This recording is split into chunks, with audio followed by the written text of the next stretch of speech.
So basically we had studied in the previous session that if we change the motion of the magnet, if we move the magnet around a conductor, then there will be a current induced in the circuit, and that current is called induced current. Now we will learn that how these things are happening, how magnetic field is creating the current, and Faraday's experiment, and what are the Faraday's laws. So this is the whole sole target of our today's session. Now I am sharing the screen with you, students.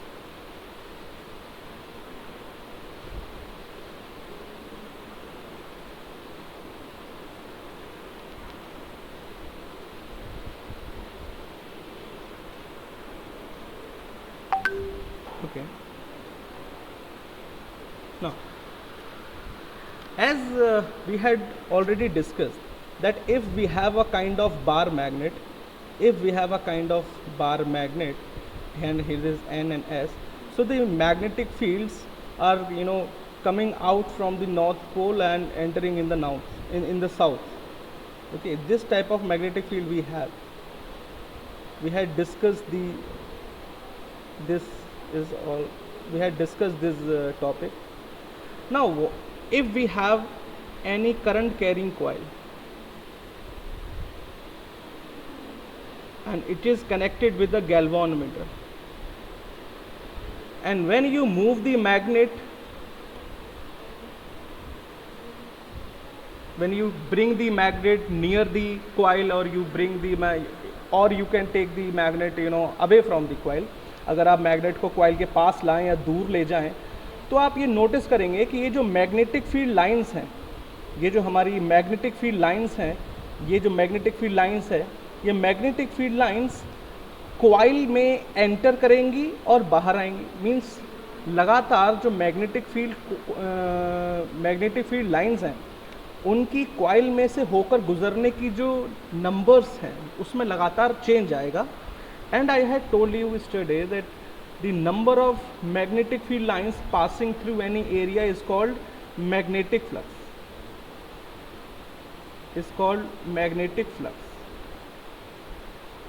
So basically, if we have a magnetic flux changing with respect to the coil, अगर हम बार bar magnet को coil के पास लाते हैं या दूर ले जाते हैं, तो बेसिकली हम मैग्नेटिक फ्लक्स में चेंज करते हैं. और इस मैग्नेटिक फ्लक्स में चेंज होने की वजह से एक ईएमएफ इंड्यूस्ड होता है. EMF, electromotive force. We induced a EMF, और इस इलेक्ट्रोमोटिव फोर्स के इंड्यूस्ड होने की वजह से ही करंट इंड्यूस्ड होती है.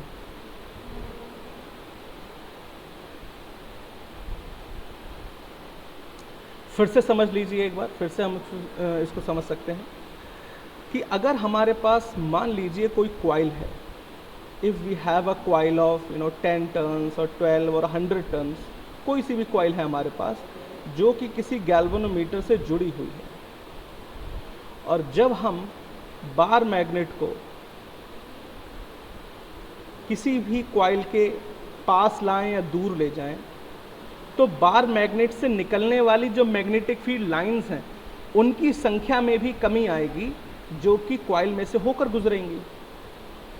तो उन्हीं संख्या में जो कमी है, मैग्नेटिक फील्ड लाइंस की संख्या में जो लगातार कमी या बढ़ोतरी, इंक्रीमेंट और डिक्रीमेंट होगा because of the motion of magnet.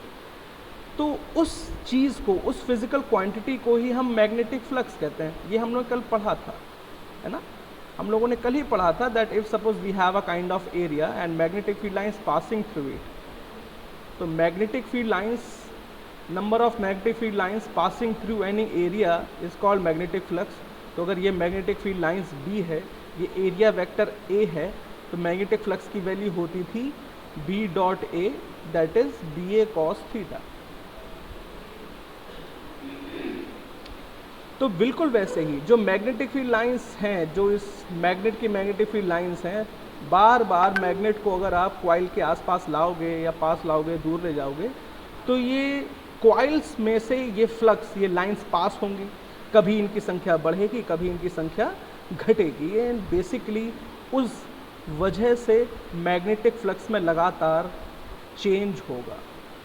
So this change in magnetic flux, this change in magnetic flux causes induced EMF, and this induced EMF is the reason of induced current. बात clear हो रही है? Is that clear to you? यहाँ तक सबको clear है? Please give me in the chat box.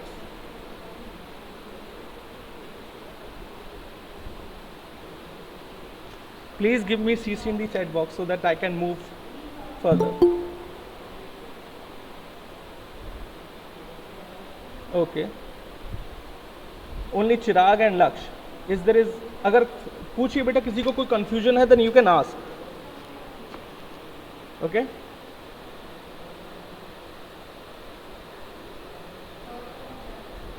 Sir again. Okay. ठीक है, फिर से समझ लीजिए, फिर से समझा देंगे, कोई प्रॉब्लम नहीं है। देखिए हमारे पास पर्याप्त समय, we have enough time, okay, और कोर्स भी अपना एक ठीक स्पीड से चल रहा है, so we will explain again and again, don't worry. So just see here,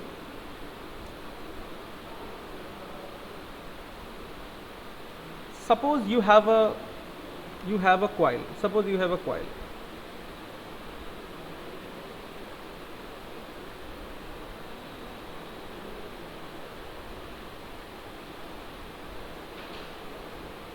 मान लीजिए ये आपके पास एक कॉइल है, suppose this is a coil,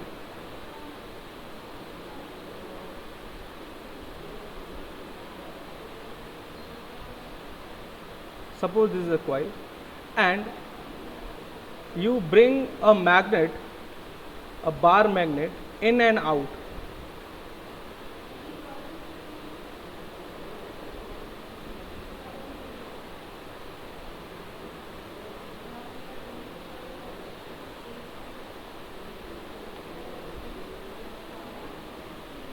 you bring a bar magnet sometime inside the coil and sometime outside the coil. तो ये तो clear है ना कि बार मैग्नेट से मैग्नेटिक फील्ड लाइंस निकलती हैं जो इमेजनरी होंगी। बेसिकली मैग्नेटिक फील्ड है, बार मैग्नेट की क्या है, अपनी एक मैग्नेटिक फील्ड है। यस सर, इतना तो क्लियर है। अब आप देखो, यस सर, जब हम मैग्नेट को कॉइल के अंदर डालेंगे तो मैग्नेटिक फील्ड लाइंस भी तो कॉइल के अंदर आ जाएंगी। देखो, जब आप इसे अंदर की तरफ ले जाओगे, इस तरफ डालोगे कॉइल में, तो मैग्नेटिक फील्ड लाइंस कॉइल से पास होंगी, और जब आप बाहर की तरफ ले जाओगे, दूर ले जाओगे, तो मैग्नेटिक लाइंस कॉइल से बाहर की तरफ जाएंगी। मतलब बेसिकली जब आप पास ले जाओगे, मैग्नेट को पास ले जाओगे, तो मैग्नेटिक फ्लक्स बढ़ेगा, और जब आप दूर ले जाओगे तो मैग्नेटिक फ्लक्स घटने लगेगा।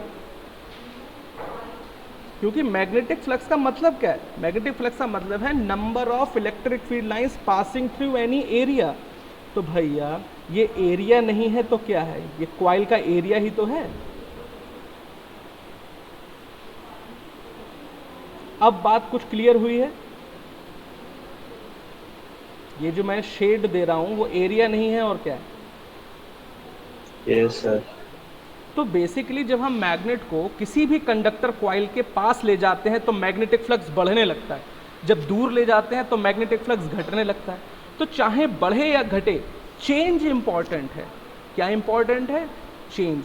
सो due to this change in flux एक इंड्यूस्ड ईएमएफ जनरेट होता है, इंड्यूस्ड ईएमएफ। और यही इंड्यूस्ड ईएमएफ इंड्यूस्ड करंट को जनरेट करता है, इंड्यूस्ड करंट के लिए रिस्पॉन्सिबल होता है। Now is it clear? Please let me know. Now is this clear to you?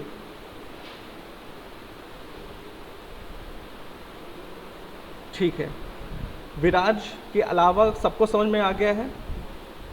Okay, I can see here there are total 29.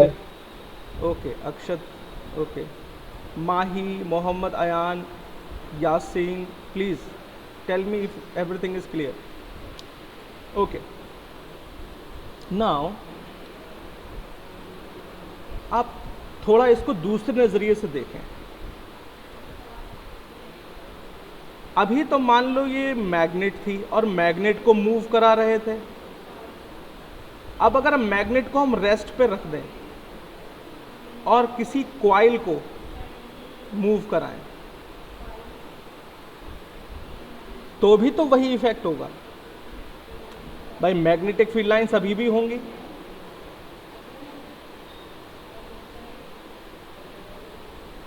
तो जब आप कॉइल को, कंडक्टर को मैग्नेट के पास ले जाओगे तो फ्लक्स बढ़ेगा और दूर ले जाओगे तो फ्लक्स घटेगा. तब भी फ्लक्स में चेंज होगा, तब भी ईएमएफ इंड्यूस होगा और उस वजह से करंट इंड्यूस होगी. तो कहने का अर्थ ये है कि चाहे आप कंडक्टर के अराउंड मैग्नेट की मोशन करें या मैग्नेट के अराउंड कंडक्टर को मूव करें, दोनों ही सिचुएशन में जो अल्टीमेट रिजल्ट है वो रिजल्ट है change in magnetic flux. Change in magnetic flux. और इसी चेंज इन मैग्नेटिक फ्लक्स की वजह से इंड्यूस्ड ईएमएफ जनरेट होता है और इंड्यूस्ड ईएमएफ की वजह से करंट इंड्यूस्ड होती है.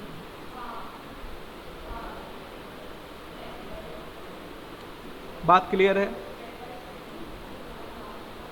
हाँ या ना बोले फटाफट बेटा. यहाँ तक क्लियर है? सेकंड, ये सेकंड पार्ट क्लियर हुआ कि अगर हम कंडक्टर को मूव कराएं तो भी वही चीज़ होगी, कोई फर्क नहीं पड़ता. ठीक है. अब तो अगर हम इलेक्ट्रोमैग्नेटिक इंडक्शन की डेफिनीशन दें तो डेफिनीशन क्या देंगे? डेफिनीशन ये लिख सकते हैं कि due to relative motion, relative motion between magnet and conductor, flux changes उनकी रिलेटिव मोशन की वजह से. किनके बीच में रिलेटिव मोशन? मैग्नेट हो या कंडक्टर हो, उनके बीच में जब रिलेटिव मोशन होगी तो फ्लक्स चेंज होगा. And this flux change causes the induction of current. Induction of current. This event, this phenomenon is called electromagnetic induction.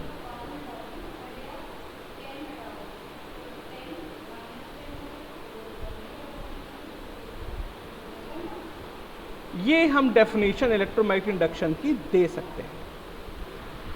अच्छा, अब प्रॉब्लम ये है कि आप लगातार कब तक मैग्नेट को घुमाते रहोगे? भाई हाथ है, दर्द कर जाएगा. या कब तक कॉइल को कर सकते हो? हमेशा तो कर नहीं सकते हैं भाई. आप अगर ज़्यादा देर तक करोगे तो आपका हाथ दर्द करने लगेगा ना भाई. आपका कॉइल और मैग्नेट को ये पॉसिबल नहीं है कि कोई हम ह्यूमन एफर्ट से इनकी मोशन कॉन्टिन्यूसली कराते रहें और करंट को इंड्यूस करते रहें. तो हमें बेसिकली करना क्या होगा? हमें एक ऐसा सिस्टम डिज़ाइन करना होगा जिसमें ऑटोमेटिकली फ्लक्स चेंज होता रहे, जिसमें ऑटोमेटिक फ्लक्स चेंज होता रहे. तो हम करते क्या हैं? हम एक मैग्नेटिक फील्ड पीस बनाते हैं जैसा कि इलेक्ट्रिक मोटर में बनाया था, और इसके अंदर एक कंडक्टर कॉइल को बार बार रोटेट करते हैं.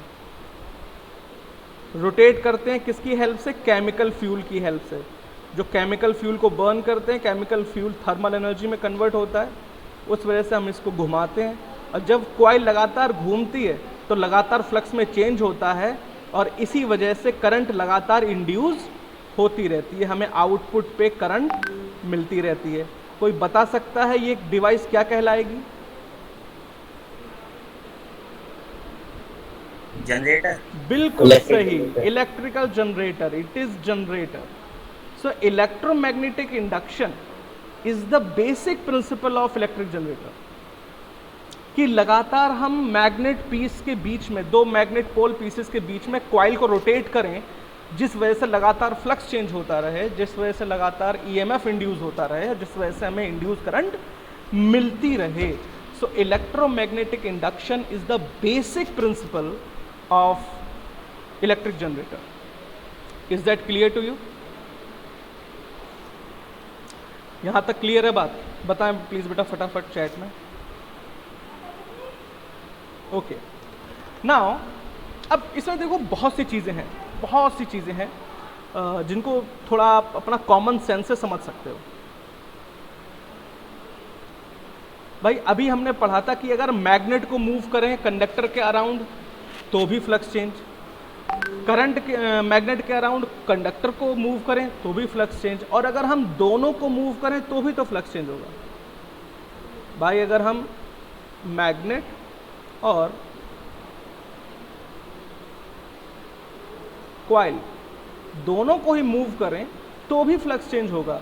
सो बेसिकली हमारा जो अल्टीमेट टारगेट है वो फ्लक्स चेंज है. Flux change. और फ्लक्स चेंज किस वजह से? मोशन की वजह से. तो मोशन आप किसी की भी कर सकते हैं. यही वो आइडिया था, यही वो कॉन्सेप्ट थी जिससे आइंस्टीन को स्पेशल थ्योरी ऑफ रिलेटिविटी का आइडिया मिला. और आइंस्टाइन ने अपने रिसर्च पेपर में इस एक्सपेरिमेंट, इस इलेक्ट्रोमैग्नेटिक इंडक्शन का जिक्र किया. उन्होंने ये बताया कि जिस तरह मैग्नेट को मूव करें कंडक्टर के अराउंड तो भी जो रिजल्ट आता है वो रिजल्ट वही है जब हम कंडक्टर को मूव करते हैं मैग्नेट के अराउंड. इसका मतलब it doesn't matter which is motion, which object is in motion, the purpose is we have to study the relative motion of two objects. और यहाँ से उन्होंने स्पेशल थ्योरी ऑफ रिलेटिविटी की खोज करी. So electromagnetic induction is not just a simple topic, it is the reason of one of the biggest theory of our physics, that is special theory of relativity. So electromagnetic induction अपने आप में एक बहुत important topic है and that's why it is in your curriculum. I hope you can now understand that importance of this law. Okay, after this Faraday performed so many experiments. You know, Faraday, yesterday I had told you that Faraday was the first scientist who discovered this phenomenon. So Faraday performed so many experiments over the period of time to relate that how the electric current can be induced. So Faraday gave two important laws which are known as Faraday's laws of electromagnetic induction. One is that induced EMF is equal to the rate of change of flux d phi over dt.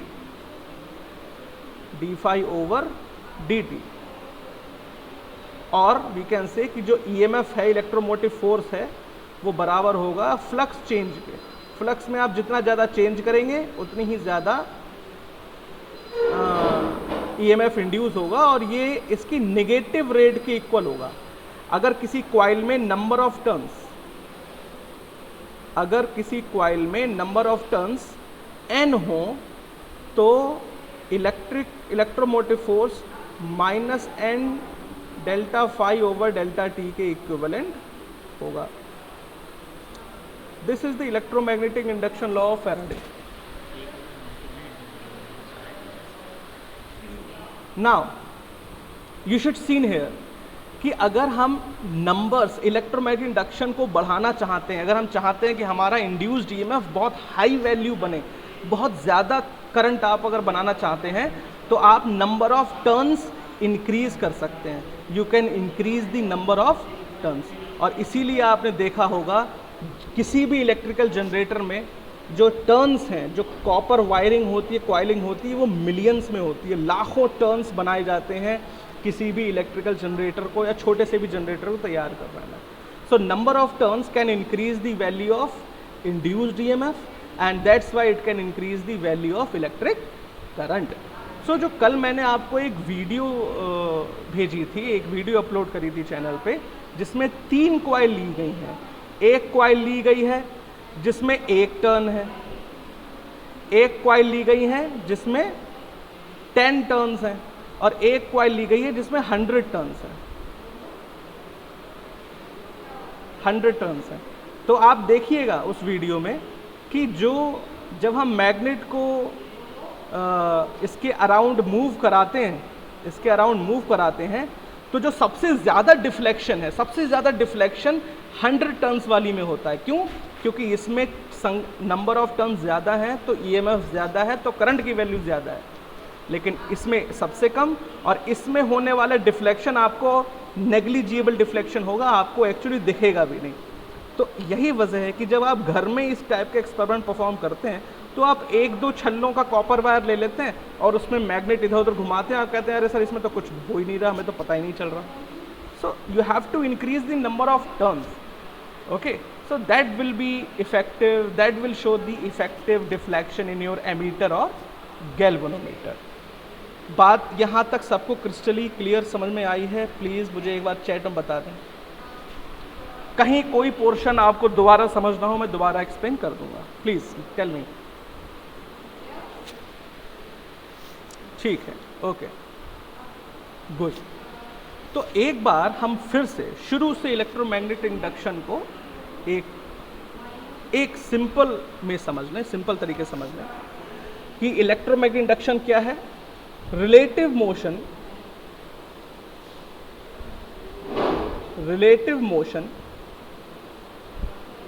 Between magnet and conductor, ठीक है। तो जब भी magnet और conductor के बीच में relative motion होगा, उस वजह से क्या होगा? मैग्नेटिक फ्लक्स चेंज होगा, change in magnetic flux.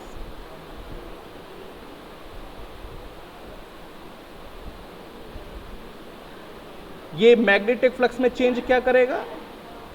Induced EMF, ये एक इंड्यूस्ड ईएमएफ बनाएगा,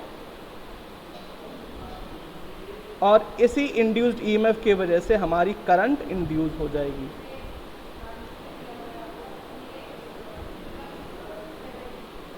This is the whole process.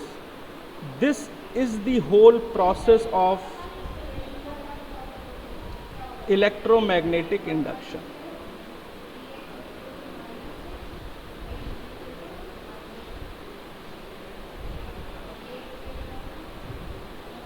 इसके बाद फैराडे का एक्सपेरिमेंट, फैराडे के लॉ। फैराडे ने बताया कि इलेक्ट्रोमैग्नेटिक इंडक्शन में जो ईएमएफ बनेगा वो बराबर होगा -n delta phi over delta T के, यानी फ्लक्स चेंज की नेगेटिव रेट के बराबर होगा, और अगर नंबर ऑफ टर्न्स n है तो n टाइम्स हो जाएगा। इसके अलावा एक और इम्पॉर्टेंट रूल है लेंज लॉ। लेंज लॉ हमें ये बताता है, लेंज लॉ हमें ये बताता है कि जो इंड्यूस्ड करंट है उसकी डायरेक्शन कुछ ऐसी होगी कि वो उस रीज़न का अपोज करेगी जिस रीज़न की वजह से इंड्यूस हुई है। तो नेक्स्ट सेशन में हम लोग लेंज लॉ की स्टडी करेंगे। ये अपने आप में काफ़ी इम्पॉर्टेंट रूल है और बहुत ही इंटरेस्टिंग है। समझने में इसको कभी कभार प्रॉब्लम ज़रूर होती है, but definitely we will try to make it more easy, more interesting and more interactive. Okay, आज के लिए इतना ही रखते हैं। Please if you have any doubt then you can write in the chat box. Thank you, students. Thank you, sir. Yeah, if there is no doubt, then please. Thank you, sir. Thank you. Then you can leave now. Yes, Mohammed Javed, please. Yes, Javed. Thank you, sir. Okay, thank you. Javed, if you have any doubts, then you can ask. Yes, I will upload this session on channel, don't worry.